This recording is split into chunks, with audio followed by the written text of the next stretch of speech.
Sanibonani, yenibingelele amanyanda intokazi. Ngibonge kakhulu ngokungena ekhasini lami. Bongabe uyaqala ukufika ngiyakwamukela. Cela manje usale usucofoza usubscribe ave ungekuyisole. Usale nje usuba yilunga lomndeni ngokuphelele. Kuyaphileka ke la ekhaya bakwethu. Kuba nabonke abathe bangeseka isandla sedlula ekhanda. Bakwethu udaba engiza nalo ngalesikhathi luthinda lapha nomsakazo woKhozi FM. Usiyamhlongo okunevideo yakhe lokhu izungeze njalo lapha nezinkundla zokuxhumana. La kubonakala khona isoka lika Siya limubiza ukuthi abahambe angene emotweni bahambe. Lapho kuSiya ingene nokwengena leyo nokho ke kodwa leli soka bakwethu ave linomoya phansi because likwazile ukulibela imncenga emva kokuthi uSiya aligwaze ngebhodlela lika beer ebusweni.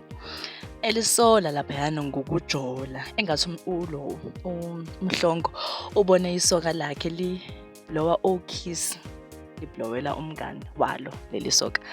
So ushuthi ke uSiya ngayithatha kahle lo ndaba wadinwa wathukuthela walishaya leliso even ngisho seligwazile waqhubeka walishaya.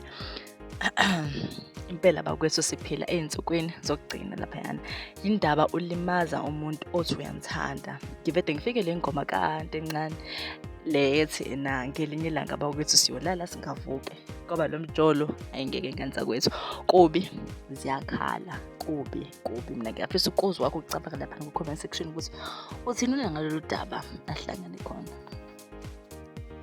Nawe angifuni ukuhamba nawe.